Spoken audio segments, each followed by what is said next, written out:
আজকের থেকে 1 বছর আগেও যদি আমাদের কাছে বলা হতো যে এইরকম বাইতুল মোকাররমের পাশে এরকম ফুট ওভার ব্রিজের নিচে বাংলাদেশে এরকম আলেম ওলামারা বসে কথা বলবেন, এই কথা বলার জন্য যে অনুমতি নেওয়া লাগতো, এর জন্য যে ঘোরাঘুরি করা লাগতো, এর জন্য যে মানুষের কাছে পদলেহন করতে হতো, আল্লাহ রাব্বুল আলামিন আমাদেরকে সেই সময়টুকুকে পরিবর্তন করে একটা সুসময় আমাদেরকে দান করেছেন। এটা দুনিয়ার বুকে অনেকে অনেক ক্রেডিট নিতে পারে, অমুকে মাস্টার মাইন্ড, তুমুকে হ্যান্ড করেছে, তুমুকে ঘোষণা দিয়েছিল, এইগুলা যা বলবে, যারা বলবে তারা আল্লাহ রাব্বুল আলামিনের সাথে গাদ্দারি করবে। আল্লাহ রাব্বুল আলামিনের ইচ্ছা ছাড়া এই বাস্তবতায় আমাদের সামনে আসার সম্ভাবনা ছিল না, ঠিক না? অতএব আমরা আল্লাহ রাব্বুল আলামিনের কাছে কৃতজ্ঞ হচ্ছি, আলহামদুলিল্লাহ। দ্বিতীয় যেই কথাটি এই দেশের মানুষ বোঝে কিন্তু এই দেশের এক শ্রেণীর মানুষের কারণে তারা স্বীকার করে না, সেটি হচ্ছে তাওহীদপন্থী মানুষ, ইসলামপন্থী মানুষ, যারা আল্লাহ রসুলকে ভালোবাসে, যারা মরার পরে জান্নাতে যাওয়ার জন্য শহীদি তামান্না হৃদয়ে রাখে, ওই সকল পরিবারের সন্তান এবং সেই সকল শিক্ষায় শিক্ষিত মানুষেরা রাস্তায় নেমেছিল বলে, কথা বলেছিল বলে, মসজিদগুলো থেকে জুমার খুতবা চলমান ছিল বলে ওই ম্যান্ডেটগুলো মানুষের হৃদয়ের মধ্যে ধারণ করা ছিল, তারই এক বিস্ফোরণ হয়েছিল ইসলামপন্থীদের দ্বারা। অন্য যারা ক্রেডিট নেয় এরা ধান্দাবাজ, মূল রক্ত দিয়েছে ইসলামপন্থীরা, তাওহীদপন্থীরা। ইসলামপন্থীরা না থাকলে বাংলাদেশের এই নতুন বাংলাদেশ দেখার স্বপ্ন হতো না।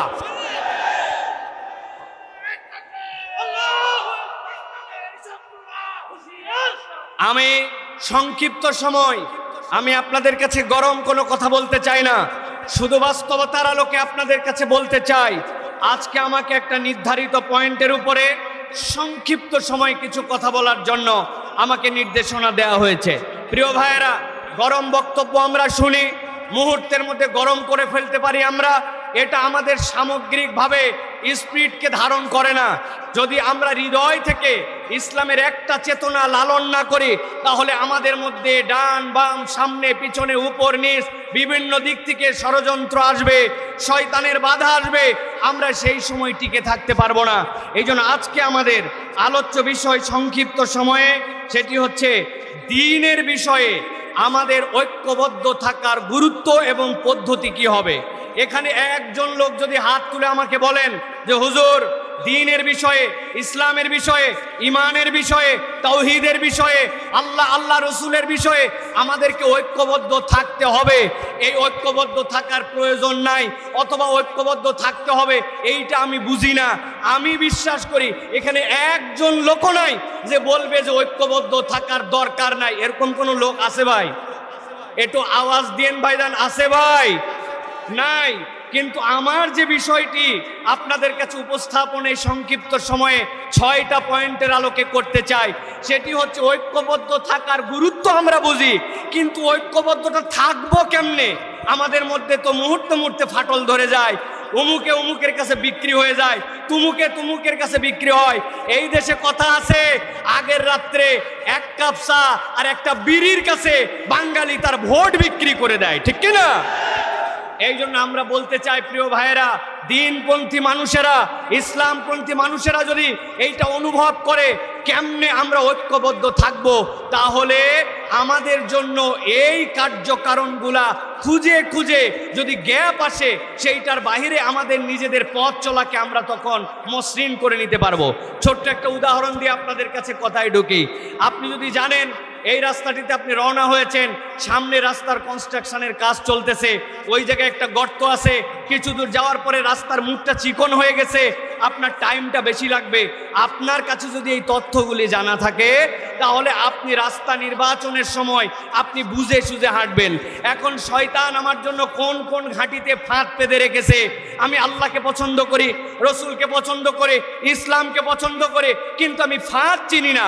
এখন আমাদের অবস্থা হয়ে গেছে, আমরা সকলেই একটা ঝুলের মধ্যে চলতেছি, কিন্তু ডেপথলি আমাদের এই বিষয়গুলো আমরা অনুভব করছি না। আমি এই জন্য খুব সংক্ষিপ্ত সময়ে আপনাদের কাছে 6টা পয়েন্ট বলবো, সর্বোচ্চ হয়তো 3, 6, 18 মিনিট লাগতে পারে। আমার সময়ের মধ্যে আমি ইনশাল্লাহ শেষ করে দিব। এক নম্বর প্রিয় ভাইরা যে বিষয়টি, সেটি হচ্ছে আল্লাহ রাব্বুল আলামিন সূরা আলে ইমরানের 103 নম্বর আয়াত যেটা আমি তেলাওয়াত করেছি, সেখানে ঐক্যবদ্ধ থাকার গুরুত্বের কথা বলেছেন। এটা আমরা সকলেই কম বেশি জানি, ওয়াতাসিমু বিহাবলিল্লাহি জামিআন ওয়া লা তাফাররাকু, এটা আল্লাহর কথা। কিন্তু এর পরের আয়াতে কারিমার সাথে আল্লাহ রাব্বুল আলামিন 4টা দিকের কথা মুসলমানদের জন্য উল্লেখ করেছেন। আল্লাহ রাব্বুল আলামিন বলেছেন, শোনো, আমি আল্লাহ রাব্বুল আলামিন তোমাদেরকে বললাম তোমরা একতাবদ্ধ হয়ে থাকো, কখনো তোমরা বিভক্ত হয়ো না, তোমরা আল্লাহর রজ্জুকে ধরে রাখো। তবে জেনে রাখো, ওয়াজকুরু নি'মাতাল্লাহি আলাইকুম, তোমার এই একতা থাকবে না যদি তুমি আল্লাহ রাব্বুল আলামিনের নিয়ামতের কৃতজ্ঞতা আদায় না করো। আমরা বিগত 1 বছরের বাংলাদেশে আমরা দেখতে পাই, যখনই বিপদে পড়ে, যখনই ইন্টারিমের নানান ধরনের ঝামেলায় পড়ে, তখনই একদল ইসলামপন্থীদেরকে কাছে নেওয়ার জন্য তখন একতার ঘোষণা দেয়। আবার বিপদ কেটে গেলে ইসলামপন্থী আর হুজুরদেরকে পছন্দ হয় না। এটা আপনারা দেখেছেন না? এটার কারণ কি? এটার কারণ হচ্ছে আল্লাহ রাব্বুল আলামিনের নিয়ামতের শুকরিয়া নাই। যেই বান্দারা আল্লাহ রাব্বুল আলামিনের নিয়ামতের কৃতজ্ঞ হবে না, ওই বান্দাদের মুখ দিয়ে ফেক একতার কথা আসবে, মূল একতা তাদের মধ্যে থেকে আসবে না। আল্লাহ রাব্বুল আলামিন এরপরে বলেছেন, ইজ কুনতুম আদান ফাআল্লাফা বাইনা কুলুবিকুম ফাসবাহতুম বিনি'মাতিহি ইখওয়ানা। আমার সাথে আপনার অন্তরের জোর, আমার সাথে আপনার অন্তরের ভালোবাসা, এইটা মানুষের হাতে অন্তরের নিয়ন্ত্রণ নাই, অন্তরের নিয়ন্ত্রণ কর্তা আল্লাহ। বান্দা যদি ইন্টেনশন রাখে যে আমি এক এবং নেক হয়ে চলবো, তাহলে অন্তরকে জুড়াই দিতে পারেন আল্লাহ। অতএব আল্লাহ রাব্বুল আলামিনের কাছে নিজেকে ন্যস্ত না করলে, নিজের নিয়তকে পরিষ্কার না করলে, নিজের ডেস্টিনেশন কোন জায়গায় এটা যদি ক্লিয়ার না থাকে, তাহলে দুনিয়ার পথ, পদবি, লোভ, স্বার্থ এইগুলোর জন্য সাময়িক ঐক্য হতে পারে, কিন্তু মৌলিক ঐক্য কখনো হবে না। এই জন্য আপনার নিয়তকে সবার আগে বিশুদ্ধ করতে হবে। আমরা খোলাফায়ে রাশিদিনের সেই খেলাফতকে এই দেশের মধ্যে দেখতে চাই। আমরা আল্লাহ রসুলের আইন অনুযায়ী দেশের প্রতিটা ঘর শাসিত হবে সেইটা দেখতে চাই। আল্লাহ রসুলের অনুশাসনের নিয়ম অনুযায়ী এই দেশ শাসিত হবে এই স্বপ্ন দেখতে চাই। হতে পারে সেটা 5 বছর পরে, হতে পারে সেটা 500 বছর পরে, কিন্তু ইমানদারের ইন্টেনশন যদি পরিষ্কার হয়, আল্লাহ রাব্বুল আলামিন তার কাজের মধ্যে বরকত দিবেন, ঠিক কি না? অতএব এইটা হচ্ছে একটা গুরুত্বপূর্ণ জিনিস প্রিয় ভাইরা। আমি এই জন্য আপনাদের কাছে এই প্রথম পয়েন্টে বলবো, প্রিয় ভাইরা, আল্লাহ রাব্বুল আলামিনের রজ্জুকে আঁকড়ায় ধরতে হবে। আল্লাহ রাব্বুল আলামিনের রজ্জুকে আঁকড়ানোর ক্ষেত্রে 2টা জিনিসকে গুরুত্ব দিতে হবে। অন্তরের মালিক আল্লাহ, আর আল্লাহর নিয়ামতের কৃতজ্ঞতা আদায়। বান্দা যদি আল্লাহর নিয়ামতের কৃতজ্ঞতা আদায় করে আর এই অন্তর আল্লাহ ঠিক করে দিতে পারেন, এই নিয়তকে সামনে রেখে নিয়ত সহি করে চলে, তাহলে আমাদের ঐক্য টিকে থাকবে। নচেত নানান ঢেউ আর বাতাসে এসে আমাদের ঐক্যকে খেয়ে ফেলতে পারে। প্রিয় ভাইয়েরা, আমরা যদি দেখি ঐক্য গড়ার উপায় কি, আমাদের সালফে সালেহিনরা বলেছেন 5টা বিষয়ের উপর আমাদের ঐক্য হতে পারে। কয়টা বলেছি? সবাইকে বলতে হবে কয়টা? 5টা। ভালো করে খেয়াল করেন।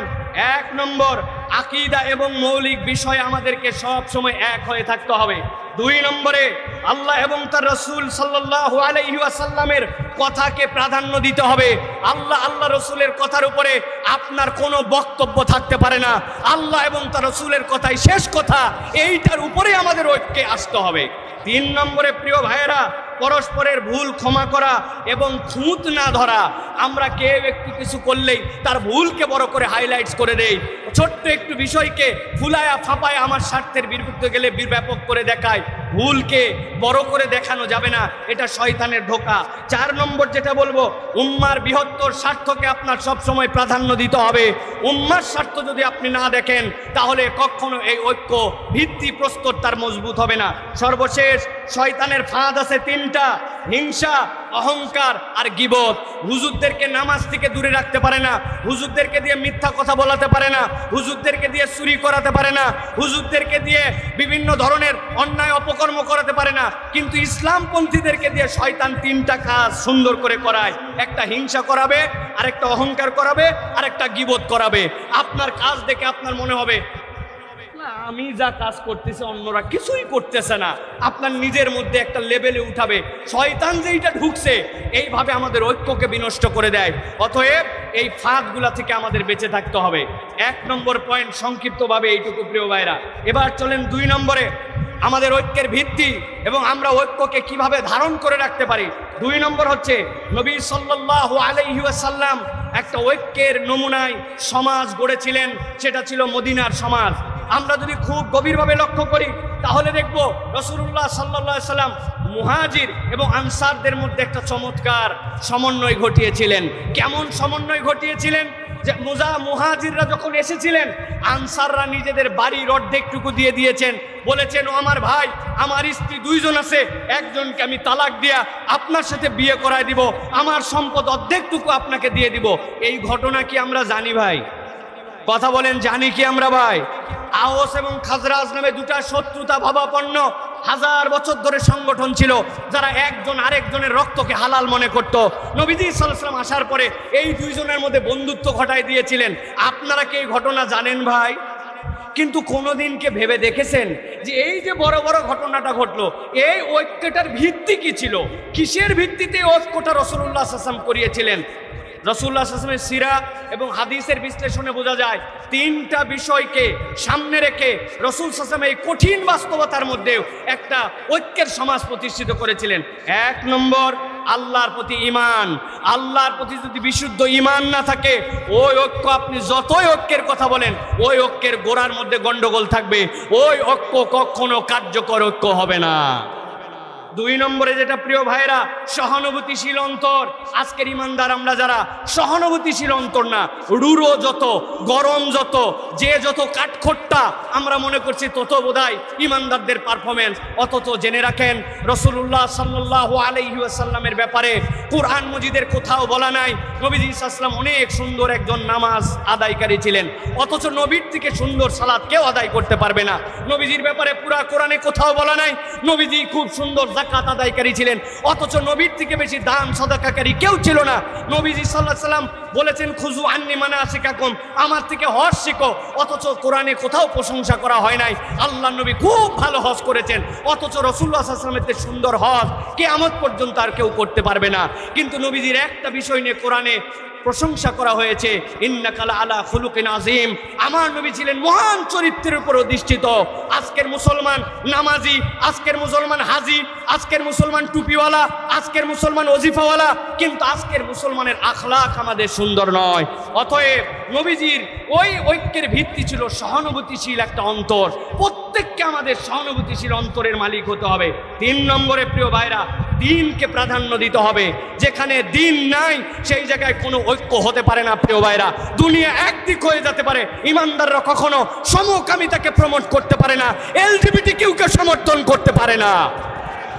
আপনি কিয়ামত ঘটায় দিতে পারেন, ইসলাম এটাকে হারাম বলেছে, আপনি এটা করতে পারবেন না। যেই সকল কমিশন আজকে বাংলাদেশে এসে ধোঁকাবাজির কমিশন দিচ্ছে, তারা গাজার মুসলমানদেরকে রক্ষা করতে পারে নাই, তারা মুসলমানদেরকে সেই জায়গায় ক্ষুধার জ্বালায় হত্যা করছে, সেই জায়গায় তাদের কোনো মাথা ব্যথা নাই। আর এই দেশের মানুষ যারা শান্তিপ্রিয় মানুষ, যারা এই দেশের মানুষ নীরব নিজের ধর্ম পালন করে, এই জায়গার মানুষ তাদের যারা ভাই ব্রাদার অন্য ধর্মাবলম্বী আছে তাদেরকে সুন্দর করে আগলায় রাখে, তাদের মন্দিরকে প্রয়োজনে পাহারা দেয় যাতে কোনো দুষ্কৃতিকারী অন্যায় করতে পারে না।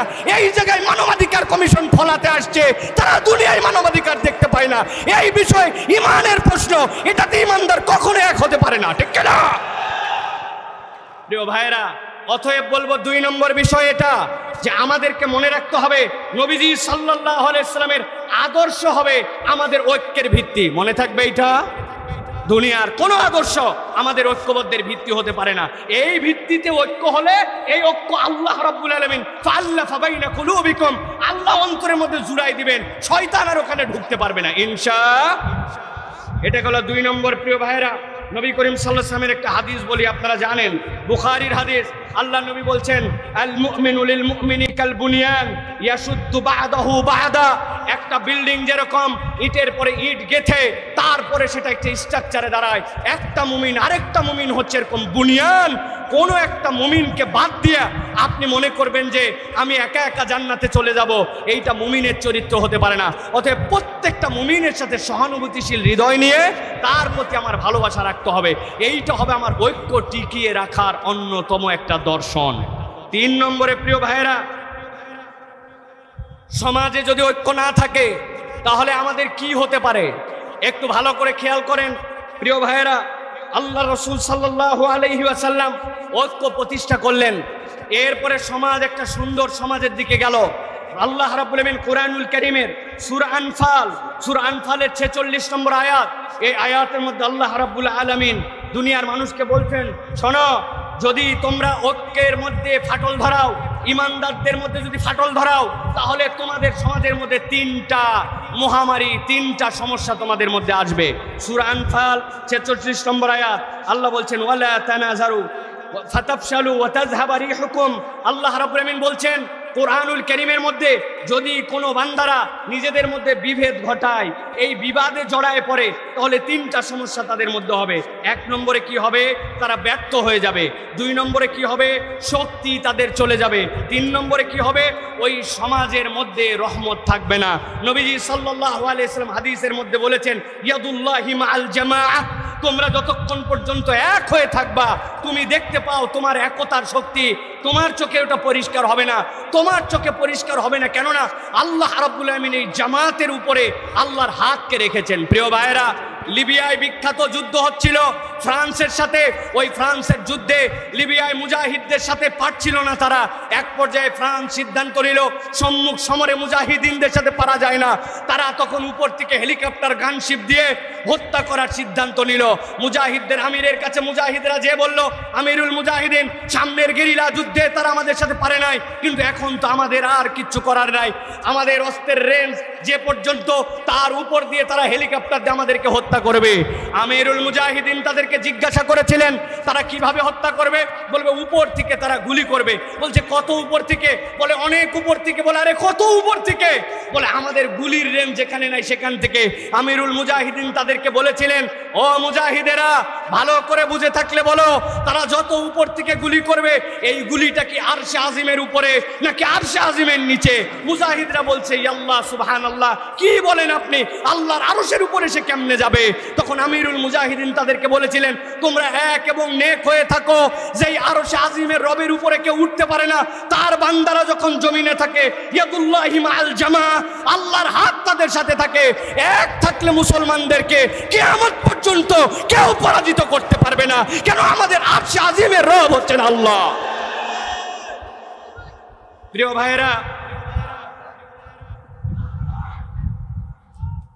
ভাইয়েরা, এই জন্য আমি বলবো, সংখ্যায় আমরা কম হতে পারি, লোকজন আমাদেরকে বলতে পারে, কোথায় তোমাদের লোক? আমাদের লোক বেশি দরকার নাই। ইমানদাররা কখনো অস্ত্রের বলে জিতে নাই। ইমানদারদের সাথে একটা বল ছিল, সেটা হচ্ছে ইমানি বল। যতক্ষণ পর্যন্ত আমরা এই ঐক্যবদ্ধতার স্বপ্ন নিয়ে সীমিত স্বার্থকে ত্যাগ করে এক থাকবো, এই ইমানের বল দিয়েই মুসলমানরা বিজয়ী হবে ইনশাআল্লাহ। প্রিয় ভাইয়েরা, এটা হলো 3 নম্বর পয়েন্ট।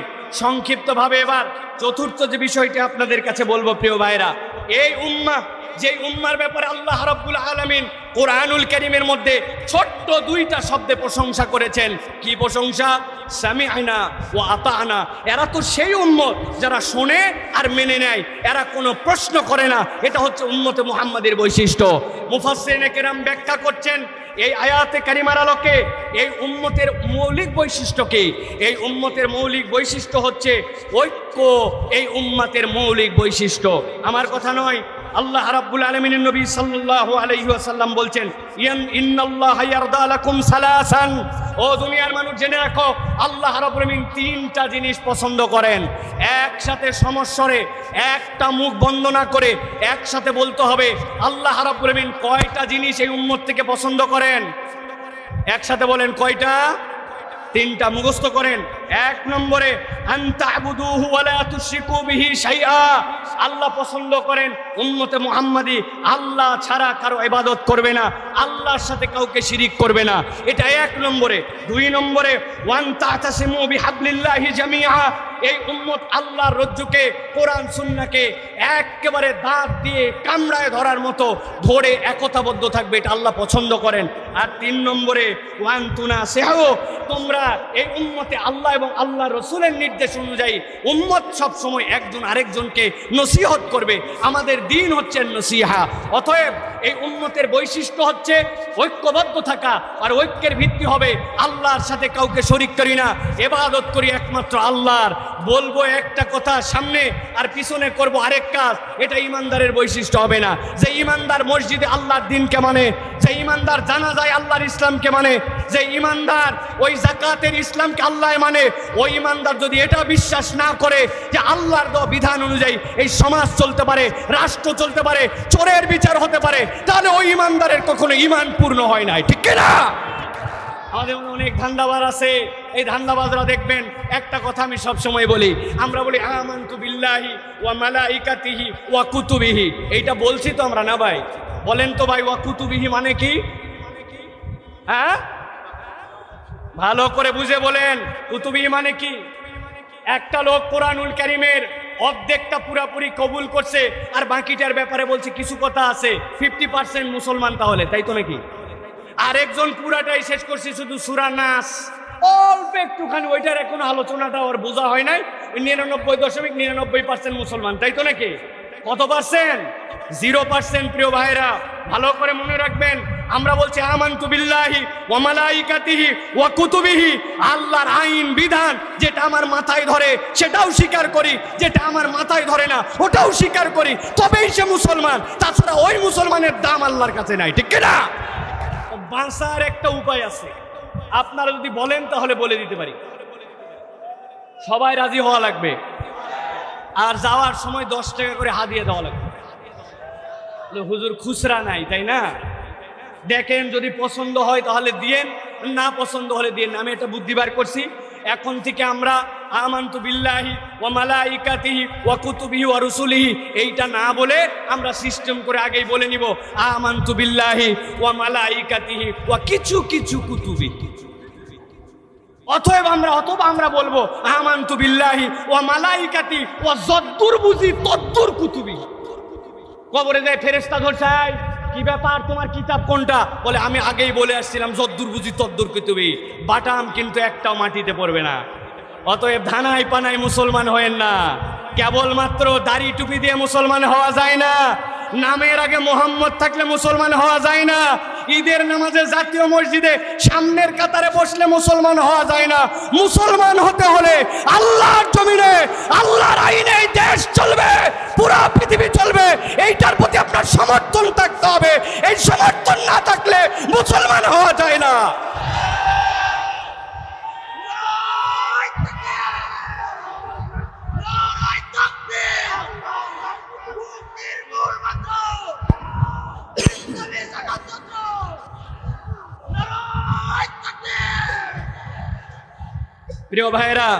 প্রিয় ভাইরা মূল পয়েন্টে আসি, যে মূল পয়েন্টে আসি এবার আমাদের এই ঐক্যকে কিভাবে বিভক্ত করে ফেলে শয়তান, তার সংক্ষিপ্ত 3 মিনিটে 3টা দিক নির্দেশনা দেয় আপনাদের কাছে। শয়তান আমাদের জন্য এই সকল ঐক্যের ক্ষেত্রে কিভাবে বিভক্তি ঘটায়, এটা আমার কথা নয়। আল্লাহ রাব্বুল আলামিন সূরা ইসরা তথা সূরা বনী ইসরাইল এর আল্লাহ রাব্বুল আলামিন 53 নম্বর আয়াতের মধ্যে বলছেন, ওয়া কুল্লি ইবাদি ইয়াকুলুল্লাতী ওয়া হিয়া আহসান। হে আমার নবী, আপনি আপনার উম্মতকে বলে দেন, উম্মত মুখ যেন যেখানে ইচ্ছা সেখানে ব্যবহার না করে। সে যদি কথা বলে তাহলে উত্তমটাই যেন বলে। আল্লামা তকি উসমানী সাহেব তার তাফসিরের ভিতরে বলেছেন, উত্তম কথা কেবলমাত্র মুসলমানের সাথেই নয়, নন মুসলমান সকলের সাথে মুসলমান তার কথাটা যেন সুন্দর করে কথা বলে। আমাদের যত ঝামেলা তার মূল হচ্ছে আমাদের মুখ, ঠিক না ভাই? হুজুর এক কথা বলে, আমি এক কথা বলি, হুজুরের তে এক ঘাট আমি বেশি বুঝি, এরকম আমাদের তবিয়ত দাঁড়াইছে। আল্লাহ বলছেন আপনার উম্মতকে সতর্ক করেন যে সে যদি কথা বলে সুন্দর কথা বলে, ভালো করে পয়েন্ট আউট করেন এইটা। আল্লাহ এরপরে বলছেন ইন্নাশ শাইতানা ইয়ানজাগু বাইনা, জেনে রাখো শয়তানের কাজই হচ্ছে তোমাদের মধ্যে বিভক্তি ঘটানো। ইন্নাশ শাইতানা কানা লিল ইনসানি আদুওয়াম মুবিনা, নিশ্চয় জেনে রাখো শয়তান তোমাদের জন্য প্রকাশ্য শত্রু। অতএব আমাদের ঐক্য বিনিষ্ট করে আমাদের প্রত্যেকের মুখকে সামলাতে হবে। মুখ যদি না সামলায়, মুখ আবার নতুন করে আমরা সামলাই না। এখন আমাদের ফেসবুক আসছে, ইনস্টাগ্রাম আসছে, টুইটার আসছে, ইউটিউব আসছে, ইচ্ছা মতো আমরা আমাদের কথা বলি। অতএব ঐক্য বিনষ্টর জন্য শয়তান এখন মুখকে চালাবে ইমানদারদের। আমাদের মুখগুলাকে সতর্কভাবে ব্যবহার করতে হবে। প্রিয় ভাইরা, 2 নম্বরে যেটা বলবো সতর্ক হওয়ার জায়গা, সেটা হচ্ছে হকের উপর ঐক্য, বাতিলের সাথে কোনো ঐক্য হতে পারে না। অনেকে আমার এই কথাকে পছন্দ করবেন না, বলে হুজুর বিভিন্ন স্বার্থে আমাদেরকে, না আমার কথা শেষের দিকে। প্রিয় ভাইয়েরা, হকের উপর আমাদের ঐক্য, বাতিলের সাথে আমাদের কোনো ঐক্য নাই। প্রিয় ভাইয়েরা, এটা ভালো করে মনে রাখতে হবে। সাময়িকভাবে অনেক ক্ষেত্রে আমরা মনে করতে পারি যে বাতিল যারা, যাদের সাথে দ্বীনের মৌলিক জায়গায় পার্থক্য আছে, তাদের সাথে বোধহয় আমরা ঐক্যবদ্ধ হতে পারি। এই ঐক্য আমাদেরকে কল্যাণ দিবে না। প্রিয় ভাইয়েরা, আল্লাহ রাব্বুল আলামিন কোরআনুল কারীমের মধ্যে স্পষ্ট বলেছেন, সূরা হুদ 112 নম্বর আয়াত, এখানে সকলের প্রায় মুখস্থ আছে, ফাস্তাকিম কামা উমিরতা ওয়া মান তাবা মাক। আল্লাহ রাসূল সাল্লাল্লাহু আলাইহি ওয়াসাল্লামকে বলে দেওয়া হয়েছে আপনি ওইটার উপরে মজবুত হন যেটা আল্লাহ রাব্বুল আলামিন আদেশ দিয়েছেন। অতএব আল্লাহ রাব্বুল আলামিনের নির্দেশের বাইরে আমরা কোনো ঐক্যের মধ্যে আসতে পারবো না। এটা আমাদেরকে মনে রাখতে হবে প্রিয় ভাইয়েরা। ওই ঐক্য আমাদের টিকবে না। এই জন্য আমাদের অনেকের মধ্যে তাড়াহুড়া আছে, এত বছরের ডেডলাইন ফিক্স করে আমাকে এই ইসলাম প্রতিষ্ঠিত করে বলতে হবে। আমাদেরকে আল্লাহ রাব্বুল আলামিন এটা জিজ্ঞাসা করবেন না যে তোমরা তোমাদের হায়াতে কেন এতদিনের মধ্যে এই কাজ করতে পারো না। আল্লাহ এটা জিজ্ঞাসা করবেন না। আল্লাহ আমাদের জন্য একটা দয়া করেছেন। আমি অনেক সময় বলি, আল্লাহ কোরআনুল কারীমের মধ্যে বলেছেন আইয়ুকুম আহসানু আমালা। আল্লাহ যদি বলতেন আইয়ুকুম আকমালু আমালা, আমাদের বিপদের কাতার শেষ হয়ে যেত। নামাজে দাঁড়ানোর পরে মন চলে গেছে এদিকে, মন চলে গেছে ওদিকে। আল্লাহ যদি বান্দাকে দাঁড় করায় জিজ্ঞাসা করতেন, এই 2 রাকাত নামাজ কেমনে পড়ছিলি, তোর নামাজ কি পূর্ণ হয়েছে, আমরা আটকায় যেতাম। অথচ আল্লাহ দয়া করে বলেছেন আইয়ুকুম আহসানু আমালা, তোমাদের মধ্যে উত্তম প্রচেষ্টাটা কে করতে পারে, আমার কাজ হচ্ছে চেষ্টা করা। আস-সা'য়ু মিন্না ওয়াল ইতমামু মিনাল্লাহ। অতএব আমাদের মধ্যে কোনো তাড়াহুড়া থাকবে না। ওই তাড়াহুড়া ঐক্যের ক্ষেত্রেও হিসাব করে আপনাকে আগাতে হবে। কে ইসলামের বন্ধু, কে ইসলামের শত্রু, কে দুনিয়াবি সীমিত স্বার্থে এখন মুসলমানদের সাথে গলায় গলায় মিলাইছে, আবার সুযোগ পাইলে পিছন দিয়ে ছুরি চালায় দিবে, এইটা হিসাব করে চলতে হবে। এই জন্য প্রিয় ভাইরা, হকের উপরে ঐক্য হবে, কোনো বাতিলের সাথে ইসলামপন্থীদের কোনো ঐক্য হতে পারে না। প্রিয় ভাইরা, সর্বশেষ যে পয়েন্ট আপনাদের কাছে বলবো প্রিয় ভাইরা, এইটা খুবই সেন্সিটিভ এবং হৃদয় দিয়ে ধারণ করার পয়েন্ট। আল্লাহ রাব্বুল আলামিন বলছেন ঐক্য মানে হচ্ছে দয়া, ক্ষমা এবং হিকমা। দয়া, ক্ষমা এবং হিকমা, এই তিনটা যেখানে নাই সেই জায়গায় ঐক্য থাকতে পারে না। আল্লাহ রাব্বুল আলামিন বলেছেন ওয়ালা তাস্তাউইল হাসানাতু ওয়ালাস সাইয়্যা ইদফা বিল্লাতী হিয়া আহসান ফাইদাল্লাযী বাইনাকা ওয়া বাইনাহু আদাওয়াতুন কাআন্নাহু ওয়ালিয়ুন হামীম। আল্লাহ রাব্বুল আলামিন বলছেন, ও দুনিয়ার মানুষ, কেবলমাত্র মুসলমান নয়, তোমার সামনে যে আসুক না কেন, সে যদি তোমার সামনে কোনো ঝগড়াঝাটি মুড নিয়ে আসে, তোমার সামনে যদি কোনো বিরূপ আচরণ নিয়ে আসে, একজন ইমানদারের ঐক্য প্রচেষ্টায় তার দায়িত্ব হবে ওয়ালা তাস্তাবিল হাসানাতু ওয়ালাস সাইয়্যা। ইমানদার কখনো ভালোর সাথে মন্দের মিশ্রণ ঘটাবে না। ভালোকে দিয়েই সে ভালোটাকে আরো উন্নতর জায়গায় নিয়ে যাওয়ার চেষ্টা করবে, ভালো দিয়ে খারাপকে মিটায় দিবে। আল্লাহ রাব্বুল আলামিন বলছেন ইদফা বিল্লাতী হিয়া আহসান, কল্যাণ দিয়ে তোমাকে পরিবর্তন করতে হবে। অথবা ইমানদারের হৃদয়ের মধ্যে একটা তামান্না থাকবে, আমার দ্বারা এমন কোনো আচরণ যেন প্রকাশ না পায়, আমার দ্বারা এমন কোনো কাজ, আমার দ্বারা এমন কোনো আচরণ যেন প্রকাশ না পায়। এই বৃহত্তর উম্মার ঐক্যের ক্ষেত্রে সেইটা যেন একটা ফাটল বা একটা চিহ্ন না হয়। আমি মনে করছি হয়তো তা আমার তো এই ছোট্ট কাজ, এই কাজের এমন কি ভ্যালু আছে, কিন্তু বুনিয়ান উম্মার সুস, আমি ওই মহা বিল্ডিং এর একটা পার্ট, সেটা একটা ধূলিকণা হতে পারে। ইমানদারের এই ফিলিংস তার মধ্যে থাকবে। এই জন্য আমি বলবো প্রিয় ভাইরাই, ঝগড়াই নয়, হিকমায় ঐক্য গঠন আমাদেরকে করতে হবে। অতএব প্রিয় ভাইরা, আল্লাহ আমাদেরকে এই কথাগুলোর উপরে আমল করার তৌফিক দান করেন। হাযা মা ইনদি ওয়াল ইলমু ইনদাল্লাহ। সুবহানাকাল্লাহুম্মা বিহামদিকা আশহাদু আল্লা ইলাহা ইল্লা আনতা আস্তাগফিরুকা। আসসালামু আলাইকুম ওয়া রাহমাতুল্লাহ।